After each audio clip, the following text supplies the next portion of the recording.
going inside the issues of our community. This is Local 12 Newsmakers. All of the negatives that people said were going to come from gambling casinos have not been realized. The boogeyman of more crime and whatever it might be, those things have not happened in places where casinos have gone in. Good morning and welcome to Local 12 Newsmakers. 10 days ago, Cincinnati Mayor Charlie Luken renewed his call for Ohio to change the law that would allow Cincinnati to attract floating casinos to the city's riverfront. Like all proposals, its wisdom looks very different depending on where you stand. Local 12 reporter Frank Graff went to Rising Sun, Indiana, the home of the Grand Victoria Casino, to see what they thought about Luken's proposal. Because it's not just the boat, it's not just the town or the downtown, it's the whole community. They are a part of the community, they have the jobs. And that partnership has brought more than smiles to Rising Sun for the past 7 years. There's a new city hall, senior center, city pool, fire department, riverfront, and the list goes on. Almost $70 million in admissions and wagering taxes split between Rising Sun, Ohio County, and nearby communities. Grand Victoria Casino brought jobs, dollars, and put Rising Sun on the map. They really didn't have a reason to come here, so the boat is really our first real reason. But it didn't bring the expected tourists to town. They stayed on the boat. The city is using casino taxes to build an arts community and promote itself to tourists. Visitors to our community, a whole different avenue of adventure, I guess. They can gamble, they can walk on our river walk, they can come to our downtown. New stores are opening downtown now. Sissy Potter works here. She's lived in Rising Sun her whole life and admits being worried when the boat first docked, but there's good things and bad things with everything, but we've been positive with what things we've been getting. The mayor admits a Cincinnati casino worries him. There's only so much money to go around. That's the reason we want to work with them and try to help them as much as they help us. We'll see how things flow. I am joined now by a person who has proven over a long career in public life that he knows when to show part of his hand, but to keep the key cards close to his vest, when to hold them, when to fold them, when to walk away. You get the idea of a tortured image. The mayor of Cincinnati, Charlie Luken. Charlie, welcome back. Thank you. Good morning. In that opening soundbite from your press conference, you said that this has proven not to be an issue. You do recognize, though, because I've had people on this show from Gamblers Anonymous, that there are some people who are impacted by Gambling addiction. Gambling addiction. Of course. But think about it. 35 miles from 5th and Vine in downtown Cincinnati, you can get all of the gambling you want. In Ohio, you can get lotteries, you can do horse racing. I mean, it gets a little silly to try to define what it is we're trying to protect and who we are trying to protect, because the opportunities for gambling are here. As I said before, it's not a question of whether you're going to gamble, it's where you're going to gamble, and that really is the issue here. And obviously Indiana has the casinos. One of your concerns is that Kentucky could, right across the river from Cincinnati, could move in this direction as well. I think they're going to. Again, it's not a question of if, it's a question of when. Okay. And I think the legislators in Kentucky are pushing hard, and probably, and according to what I read, pushing harder because of my call to get some casinos in Ohio. They are pushing very hard, and I don't blame them. I mean, all this money's going to Indiana, and they'd like to get a piece of it. Do you think in Kentucky, though, where the horse racing industry is very strong, it's not just because of a few tracks, but a whole culture and a whole industry down in the central part of the state, it seems like the focus there is to get the gambling contained at the racetracks. And that's the focus. Different. Yeah, and that's the focus here right now. I mean, the focus in the legislature is to put slot machines at the 7 Ohio racetracks. That's okay with me, but again, you get to the question of what are we trying to protect and how can we maximize the benefits to Ohio and to communities like Cincinnati from gambling if we're going to accept the fact that it's going to exist. Look at Hamilton County, Dan. Hamilton County, read what has happened to Hamilton County over the last few weeks. The evidence is they're not getting the retail sales taxes. We keep raising property taxes to fund things like museums and arts attractions and Drake Centers and all these things that are very good ideas. But as we do that, people are voting with their feet, and they're leaving the city and they're leaving the county. So I'm looking for opportunities to make the city and the community more interesting, to do something about that trend. Other people could talk about how you want to split the tax money. I mean, this is not for me, give all the money to the city of Cincinnati. I'm looking at this more as an opportunity to make the community more interesting, to complement the convention center, the stadiums, the other attractions we have on the riverfront. Some other big cities have faced similar issues in the sense that gambling came to Illinois across from St. Louis initially, to Windsor, Canada, across from Detroit. And those cities then changed the laws and adopted gambling, made it possible in their own cities. Have you talked to the mayors from those cities and talked to them about what the impact has been? I've talked to the former mayor of Detroit and the mayor and the vice mayor in St. Louis. And here's what I'm trying to avoid. St. Louis and Detroit, and I don't mean to put them down in any way, but they went for casinos when everything or nearly everything else was gone. They lost all their retail. They didn't have a department store. They didn't have any restaurants. They didn't have anything like that. So we have an opportunity in Cincinnati, it seems to me, to act while a casino would be one component of a larger picture. And I believe Cincinnati will get gambling casinos, but will we get gambling casinos when Kentucky has them and everybody's left downtown? Or will we act smartly and quickly and get them at a time when it can still be a component to a vibrant center city? You said you don't want to get into the details of how the money should be cut up. I don't mean I don't want to get into details. I mean, I know there are other people who want to get a cut of this, and that's fine with me. Yeah, but some portion of this will come to the city if it happens, if it's on the city. What would you see if there was a significant flow of money in? We saw the numbers in Frank's piece for Indiana. Those small towns are getting huge amounts of money. I mean, Lawrenceburg's putting every high school graduate in college with a scholarship. I know, it's unbelievable. How do you spend all this stuff? Well, so Cincinnati is a bigger pie. Right. It's a bigger.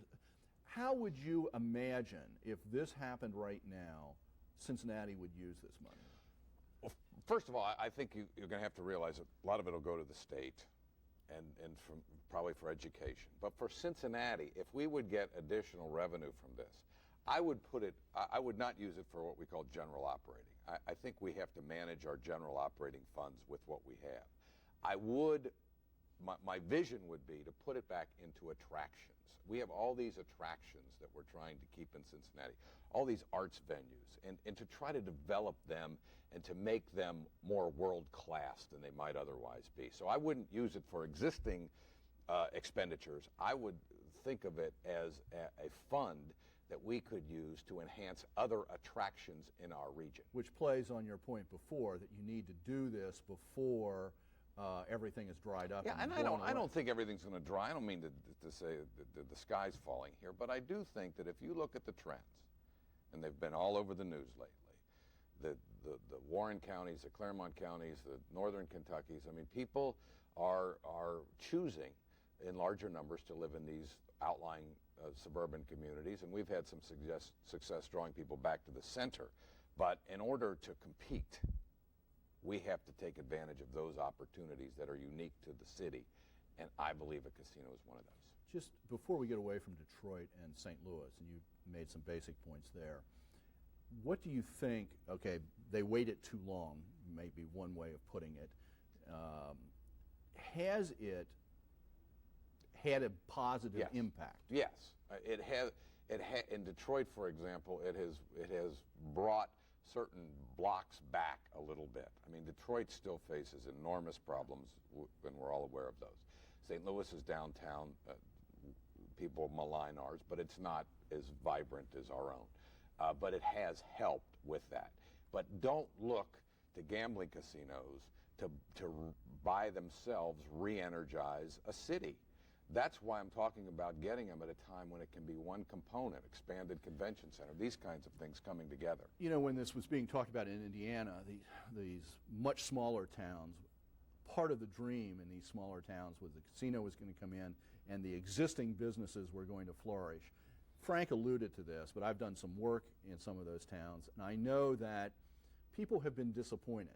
The casinos come in, they build their own structures, people drive in, they never really get into the town. But Cincinnati has these other attractions. That's what I'm wondering. We have stadiums, we have a new convention center, we have a place where people, when they're deciding where we're going to take our convention next year, they could say, oh, maybe Cincinnati. It's got the stadiums, it's got the casino, it's got the other things that might attract people.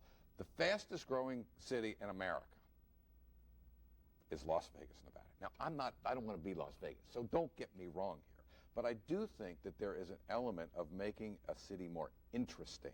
Cities are not going to survive based on new retail in the downtown. It's not going to work. You're going to have to get different venues and different attractions. We've tried to enhance our arts organizations. We've got new attractions coming to the Riverfront. New people live in downtown. This would be a component. To make this happen, you have to get the support of the state. The state has to change the laws that would allow this. Tyrone Yates is clearly a supporter. But we all know that the reality in Columbus is the Republicans control everything at the moment. Have you gotten any positive support from the Republican contingent of the local? Yeah, the local state legislators, I think some of them in their gut, Bill Seitz, for example, who's pushing hard for these slot machines, but I think Bill understands casinos would be a nice thing if we could figure out how to do it, and I think some of the Republicans feel that way, but I'm not naive. I mean, this thing was beat 8 years ago primarily because Republican politicians in high places pounded it, and those Republican politicians are still around. But the reason it lost, in my view, two reasons. First of all, it appeared to the voters to be a casino issue. The gambling casinos were sponsoring it. And secondly, these politicians just beat it up, and they, Voinovich, Taft, Blackwell, all these guys that are still there.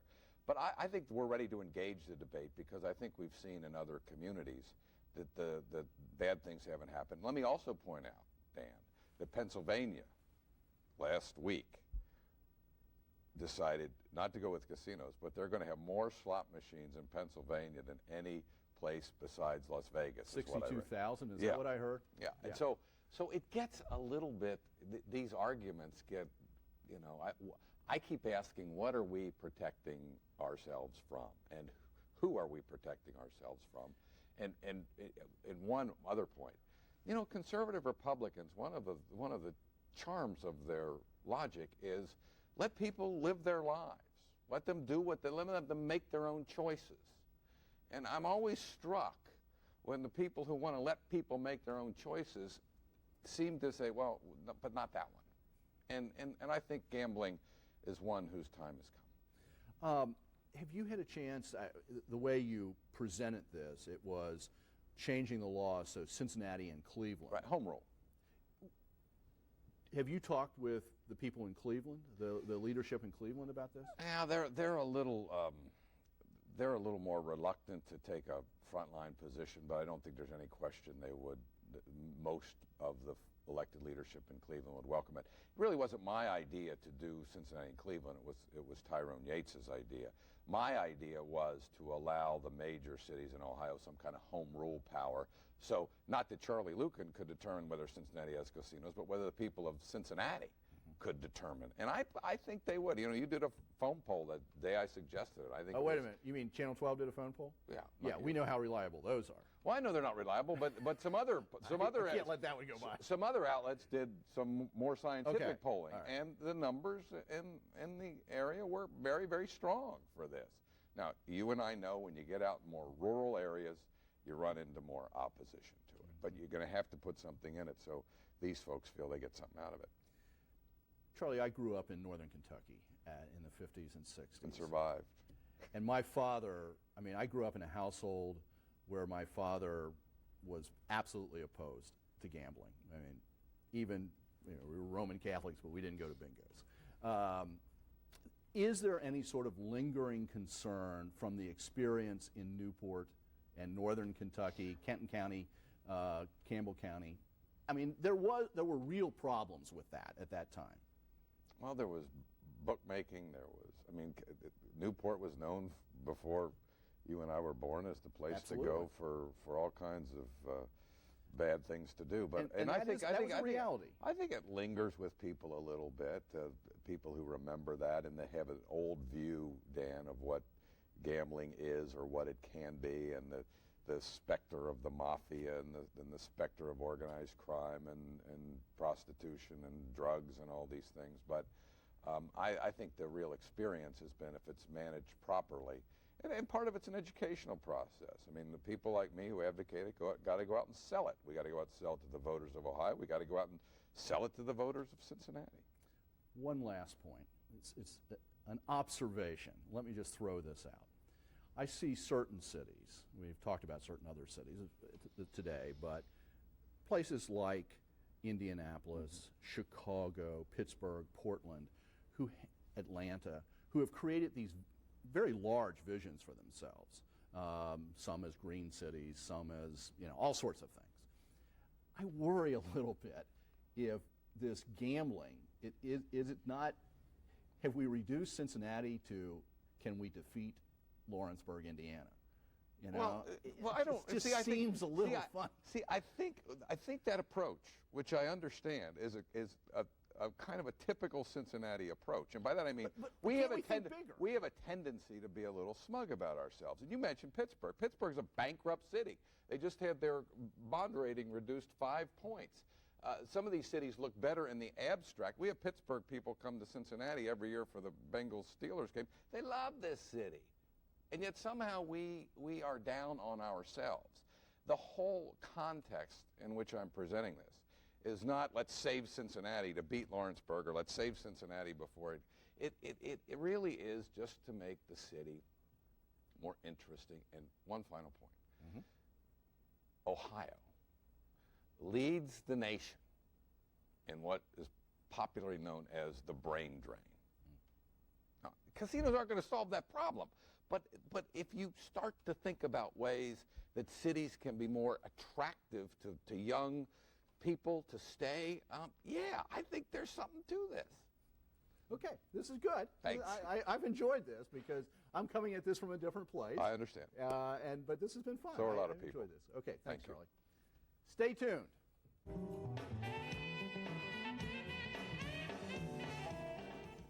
This year's The Hood is Bigger Than You Think tour is right around the corner. After the break, it's Inspiration, Kathy Wade.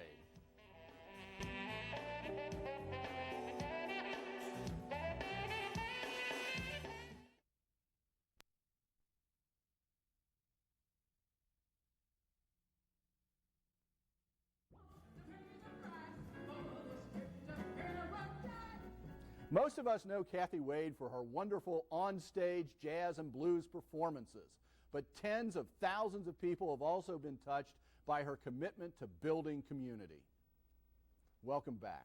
One of the many community roles Kathy fills is president of Learning Through Art, a not-for-profit organization which develops new audiences for the arts at a time when schools have steadily reduced their commitment to formal arts programming. One of the primary programs is the Hood is Bigger Than You Think tour, which celebrates, amazingly, its 10th anniversary this year. And this morning, I am joined by Kathy Wade. Hi. Good to have you here. Thank you. It's good to be here. Never been on Newsmakers. I don't know how this escaped, but the title, The Hood is Bigger Than You Think. Wonderful title. Thank you. Where'd it come from? What's it mean? About 10 years ago, the Playhouse in the Park approached us about doing another program for their educational touring program. And I created a program called Rhythms, Common Bonds, which is a show about respect, targets 4th graders on up. And we look at respect across the entire globe and how people teach the lesson of respect and how we need to respect ourselves. Within that show, there's a song called The Hood is Bigger Than You Think, which talks about understanding that you are never confined to where you work, pray, or play, that the world is your neighborhood and everyone in that neighborhood is your neighbor.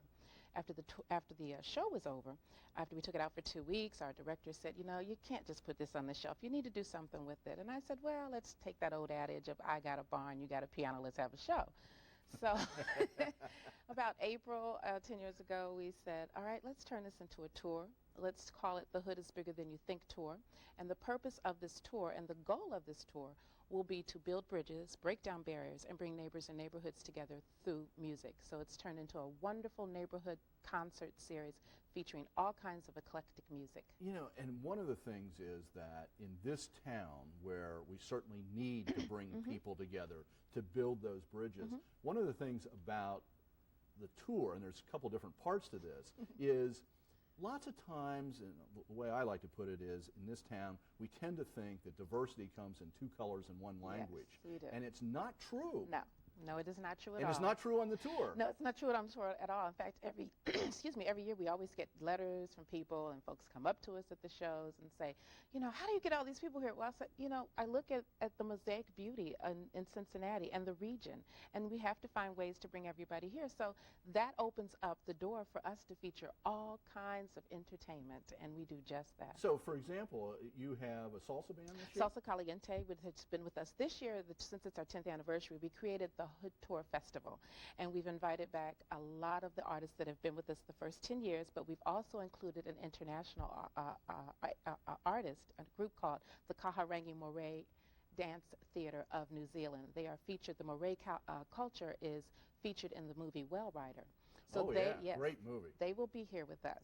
So we've not only gone beyond just in our neighborhood, but we've gone global. So the first part of this is July 23rd. July 23rd. On a Friday. On a Friday. Free Friday.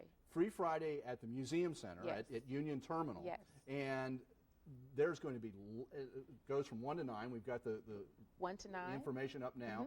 There are lots of possibilities there. You can come from 1 to 9. First of all, the Museum Center is partnering with us, and we're very grateful to that. They have opened their doors. They usually have Free Friday, and it's only just 2 hours. They're opening their doors from 1 to 9, and as you step in there, from 1 to 9, you can go in front of any museum. You can get into any of the museums for free, and all of the entertainment is free. So we have entertainment stationed in front of all the museums. We have the Women of Hood Tour, which features Katie Lauer, Tracy Walker, and Kelly Ritchie, which is a very wonderful show. We will have the Rotunda filled with the Northern Kentucky Brotherhood Singers, the Cultural Center of India, dance troupe, the Kaharangi dance troupe, and then we close the evening off with Salsa Caliente. And just so that we don't miss the ages, because when we look at our audience, we will not only look at the various people from various cultures, we look at ages as well. We have DJ Pillow coming to do nothing but play fabulous music right in front of the fountain. So for those of you who like to dance and enjoy hip-hop and all of that, we have something for you too. Wow. Then the second part of this is in August, right? Yes, we do one fundraiser a year, and this has become our signature project. It's called Crown Jewels of Jazz. We started with the late Rosemary Clooney out in Alt Park, free of charge, with 7,000 people in the rain. I will never forget this. Rosemary Clooney came and she sang and she sang and she sang. It was wonderful. Our second concert went into Playhouse in the Park, and we had Diane Shore. And then our third concert, when we went to museums, the Music Hall Ballroom, was Nancy Wilson. And this year we're bringing her back to celebrate. That was the information we just had up. Yeah. That's August 28th. August 28th. And that's no longer free. Let's let people know that. No, that was not free. That's a fundraiser. That's a fundraiser. We always do a free concert, but because we're very sensitive to the audience out here, we want to make tickets available to everyone. We have two different ticket prices. You can either come for the entire night, where we do cocktails, sit-down dinner, and the concert with myself and Nancy Wilson, and that's black tie. Or you can just do the concert only. And those tickets are available down at the Aronoff box office. Yes, and we can put that information back up for a second. So the Aronoff box office, it's where and you can go. there's a website there that you can get to. Right. In terms of audience, Yes. has this just continued to build over the 10 years? It really has. I'm always amazed. We love in our audience to get all of the response that we get back in the mail. But when you come to a show, particularly the free shows, this is what we do. We tell you that the shows are free, but the cost of you being here is that you must meet your neighbor. And while you're here, you must make it your business to introduce yourself to somebody who has just maybe one little thing that's different from you. A different eye color, a different hip size, a different shoe size, but some little difference. We want you to walk up, introduce yourself. That is your neighbor. We are your point of contact, and that's how we build our neighborhood. I'm out of time, and gee, I hope you can find a little energy.